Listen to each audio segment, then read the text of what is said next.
Hello everyone, my name is Aparna. Welcome to my channel Apps Learning. Let's start the chapter. We will start a new chapter today, that is Economics chapter 19, Government Budget and Taxation. Role of government. In the modern age, the government is responsible for several important functions. This includes protecting the country against external attacks and maintaining the rule of law within the country with help of its police force. Another major responsibility of the government is to provide public facilities.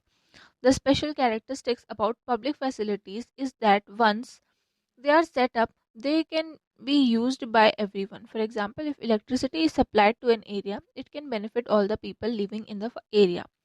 The farmer can operate his pump set for irrigation. Factories, offices, shops, and houses can use the electricity. The government should try to ensure that no citizen is deprived of the use of public facilities. To make this possible, the cost of these facilities should be minimal within the buying power of the people.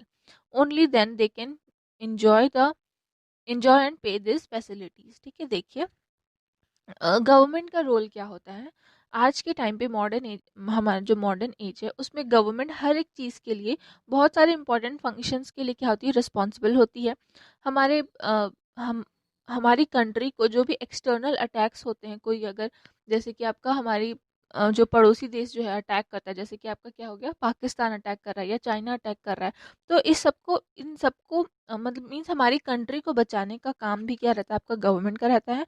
और साथ में country के अंदर में law law को maintain करने का काम भी हमारी गवर्नमेंट का ही रहता है. बहुत सारी अलग अलग रिस्पॉन्सिबिलिटीज़ होती हैं गवर्नमेंट की. जैसे कि उसमें से एक रिस्पॉन्सिबिलिटी क्या है कि सभी को पब्लिक फैसिलिटीज़ प्रोवाइड करवाना. ठीक है, सभी के लिए पब्लिक फैसिलिटीज़ अवेलेबल करवाना, सभी के लिए पब्लिक फैसिलिटीज़ सभी इंश्योर करना कि सभी जो है वो पब्लिक फैसिलिटी का फ़ायदा ले सकें. जो कुछ कैरेक्टरिस्टिक्स होते हैं पब्लिक फैसिलिटीज़ के, वो ये हैं कि एक बार अगर कोई पब्लिक फैसिलिटी सेटअप हो जाती है, फिर उसको कोई भी क्या कर सकता है, यूज़ कर सकता है. जैसे कि एग्जांपल के तौर पे अगर किसी एरिया पे इलेक्ट्रिसिटी सप्लाई हुई है, तो उस एरिया का हर एक इंसान क्या कर सकता है, वहाँ पर इलेक्ट्रिसिटी को यूज़ कर सकता है. हर एक घर, हर एक मीन्स हर एक फैक्ट्रीज, अगर उस एरिया में इलेक्ट्रिसिटी सप्लाई हो रही है तो वहाँ पर क्या होगा, सब जगह यूज़ कर सकते हैं. ये सिर्फ और सिर्फ क्या, ये क्या करता है, ये पब्लिक फैसिलिटी जो रहती है वो सभी लोगों को, जो भी उस एरिया में रह रहे हैं, उन सभी लोगों को बेनिफिट करती है. जैसे कि अगर कोई फार्मर है तो वो वहाँ पर पंप सेटअप कर सकता है इरिगेशन के लिए. फैक्ट्रीज हैं अगर, या फिर ऑफिसेज हैं, शॉप्स हैं, हाउसेस हैं, तो उन सभी को क्या मिल जाएगा, वो सभी इलेक्ट्रिसिटी का यूज़ कर सकते हैं. गवर्नमेंट जो है उनको इंश्योर करना चाहिए कि कोई भी सिटीजन जो है वो उस पब्लिक फैसिलिटी के यूज़ से, मतलब उनको ऐसा तो नहीं, मीन्स ऐसा तो नहीं हो रहा है कि वो पब्लिक फैसिलिटी यूज़ नहीं कर पा रहे हैं. और इन सभी चीज़ को पॉसिबल करने के लिए जो पब्लिक फैसिलिटी है, उसका जो कॉस्ट होता है वो कम से कम रखना चाहिए, ताकि कोई भी एक कॉमन मैन, कोई भी हर एक लोग क्या कर सकते हैं, उस पब्लिक फैसिलिटी को यूज़ कर सकते हैं. The government is also responsible to ensure the livelihoods of the people. You may have heard about the Right to Work and the Mahatma Gandhi National Rural Employment Guarantee Act (Manrega). The act puts the onus on the government to provide 150 days of employment in a year to every family that demands work. This work has to be in the area where the people demanding employment live, and the government should pay the capital cost and labor wages for the work. Many socially useful projects such as check dams, water harvesting structures, roads, ponds, etc. can be undertaken to the create asset in rural areas by guaranteeing employment under Manrega. In the same way, the government plays an important role in ensuring food security. You will learn about the actions it undertakes in the chapter on food security. देखिए, उसी तरीके से क्या होता है, government जो है वो लोगों की लाइवलीहुड को चलाने में भी क्या है, रिस्पॉन्सिबल है. वो उनको ये भी देखना होता है कि लोग अपना जीवन जो है वो चला रहे हैं या नहीं. हम लोगों ने सुना होगा राइट टू वर्क, और मनरेगा के बारे में आप लोगों ने सुना होगा. मनरेगा का यहाँ पर आपको फुल फॉर्म दिया हुआ है, Mahatma Gandhi national rural employment guarantee act. ये आपका मनरेगा का फुल फॉर्म है। इसमें क्या होता है, मनरेगा में आपको जो गवर्नमेंट रहती है वो हर एक फैमिली के किसी एक मेंबर को, या हर एक फैमिली के किसी एक मेंबर को 150 दिन का, ठीक है, 150 डेज का एम्प्लॉयमेंट देती है, जिनको भी उस वक्त पे वर्क की ज़रूरत रहती है। अगर कहीं पर वर्क लग रहा है तो 150 डेज का क्या देगी, वहाँ पर एम्प्लॉयमेंट देगी लोगों को। और उस पे जो कॉस्ट लगता है, जो भी कैपिटल कॉस्ट लगता है, और साथ में जो लेबर वेजेस रहते हैं उस वर्क के लिए, वो सभी गवर्नमेंट को पे करने होते हैं। बहुत सारे ऐसे अलग अलग प्रोजेक्ट्स होते हैं जिनके लिए लेबर्स की ज़रूरत रहती है, जैसे कि आपका चेक डैम हो गया, वाटर हार्वेस्टिंग स्ट्रक्चर्स हो गए, रोड्स बनाना है, पॉन्ड्स बनाना है, तो इन सभी के लिए क्या होता है, इन सभी के लिए वर्कर्स की ज़रूरत पड़ती है। और फिर ये वर्कर्स जो रहते हैं वो मनरेगा मीन्स मनरेगा के थ्रू वहाँ पर जाते हैं, और जिनके थ्रू उनको क्या मिल जाता है, काम मिल जाता है, और उनको 150 दिन का एम्प्लॉयमेंट भी मिल जाता है। इसी तरीके से जिस तरीके से गवर्नमेंट हमारे हमारे लिए क्या है, रिस्पॉन्सिबल होती है, लाइवलीहुड के लिए रिस्पॉन्सिबल होती है, वो हमारी फूड सिक्योरिटी के लिए भी रिस्पॉन्सिबल होती है, ठीक है।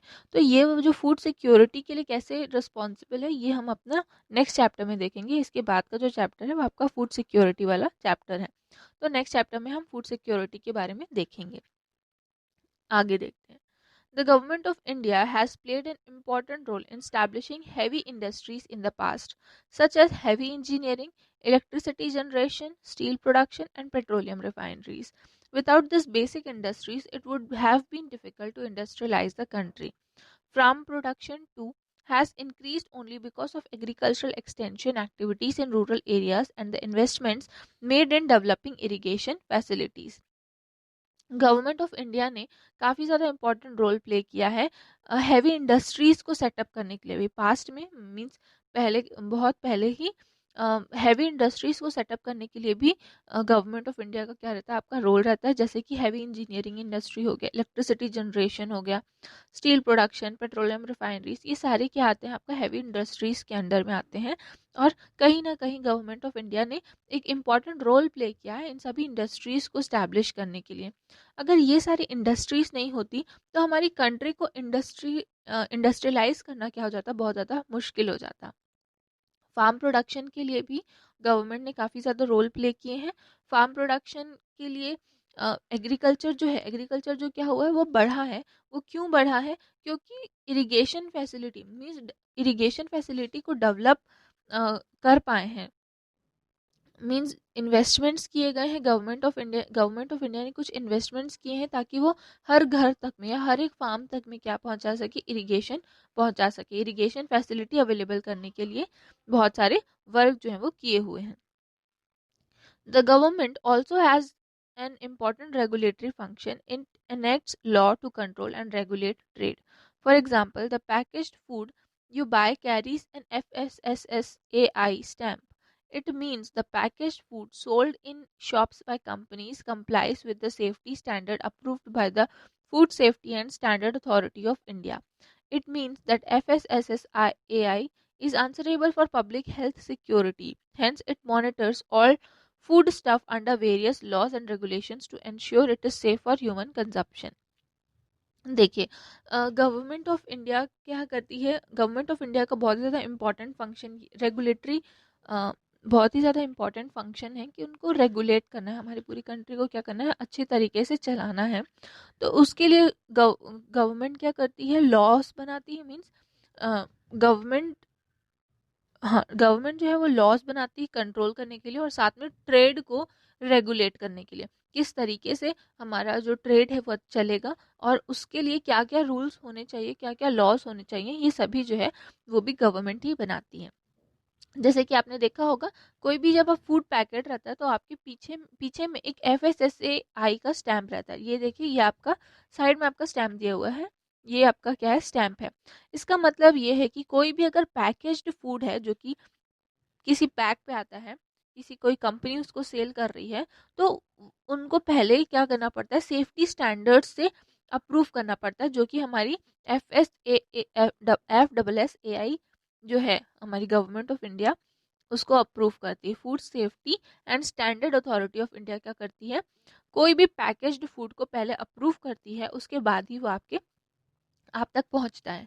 इसका मतलब क्या है कि फूड सिक्योर FSSAI जो है वो पब्लिक हेल्थ सिक्योरिटी के लिए क्या है, आंसरेबल है। अगर कोई भी कुछ भी हो जाता है तो FSSAI क्या होगा, आंसरेबल होगा कि ऐसा क्यों हुआ, कैसे हुआ। ठीक है, इसीलिए वो क्या करता है, हर एक फूड स्टफ को, जो भी खाने की चीज़ें होती हैं उनको मॉनिटर करता है अलग अलग लॉस और रेगुलेशंस के थ्रू, ताकि ह्यूमन जब उसको खाएं, ठीक है, जब लोग उसको खाएं तो क्या हो, वो सेफ हो खाने के लिए। These laws are enacted to regulate the manufacture, storage, distribution, and sale of food stuff to ensure its quality. The FSSAI also sets standards for the preservatives used in various processed foods such as chips, noodles, fruit juices, and soft drinks. The regulatory period the regulatory body periodically tests samples of food stuff sold in the market to ensure that its guidelines are being followed. It also ensures that the sealed and packaged food stuff is stamped with the manufacturing and expiry dates. ठीक है, देखिए जो loss हैं जो कि बनाए जाते हैं वो मैन्युफैक्चर, स्टोरेज और डिस्ट्रीब्यूशन और सेल के लिए, कोई भी फूड प्रोडक्ट के सेल के ये इन चारों चीज़ों के लिए बनाए जाते हैं, ताकि वो एक अच्छी क्वालिटी में जो फूड प्रोडक्ट है वो एक अच्छी क्वालिटी का हो। अब यहाँ पर जो FSS से आई है वो क्या करता है, प्रिजर्वेटिव्स जो कि यूज़ किए जाते हैं अलग अलग फूड प्रोडक्ट्स में, उसके लिए भी एक स्टैंडर्ड जो है वो रख देता है कि ये स्टैंडर्ड होना चाहिए। मीन्स ये क्या रख देता है यहाँ पर, आपका एक प्रॉपर स्टैंडर्ड रख देता है, ताकि इससे ज़्यादा कोई भी फूड प्रोडक्ट जो है, मीन्स इससे ज़्यादा कोई भी प्रिजर्वेटिव यूज़ नहीं होना चाहिए। ये क्या है, ये एक स्टैंडर्ड साइज़ है, ये आपको प्रिजर्वेटिव डालना है जिससे कि ज़्यादा ना तो नुकसान हो और ना ही ज़्यादा मीन्स ना तो ज़्यादा प्रिजर्वेटिव यूज़ हो ताकि लोगों के हेल्थ पर नुकसान ना हो। और जो भी फूड स्टफ रहता है जो कि मार्केट में सोल्ड होता है उसको रेगुलेटरी कुछ टाइम के बाद में क्या होता है, हर एक कुछ टाइम के बाद में एक प्रॉपर पीरियड के बाद में उसको चेक किया जाता है कि जो गाइडलाइंस दिए गए हैं वो फॉलो हो रहे हैं या नहीं। जो सील्ड और पैकेज्ड फूड है, ये भी देखा जाता है कि जो सील्ड और पैकेज्ड फूड है उसमें मैन्युफैक्चरिंग का और एक्सपायरी डेट्स लगा है या नहीं। There are many other areas in which the government plays a regulatory role. You learned about the Reserve Bank of India in the chapter of Money and Credit. The RBI regulates the functioning of all commercial banks in India. ठीक है, बहुत सारे अलग अलग governments के function हैं जिनको मतलब उनको रेगुलेट करना है गवर्नमेंट, तो बहुत सारे अलग अलग रोल होते हैं गवर्नमेंट के जिनको उनको पूरा करना होता है। जैसे कि हम लोगों ने RBI के बारे में सुना था मनी एंड क्रेडिट चैप्टर में, रिजर्व बैंक ऑफ इंडिया के बारे में। वो क्या करती है, RBI क्या करती है, सारे कमर्शियल बैंक्स में, ठीक है, कमर्शियल बैंक्स जो भी हैं उनको हैंडल करती है। आपका नेक्स्ट क्लास पे हम पढ़ेंगे गवर्नमेंट बजट। Thank you.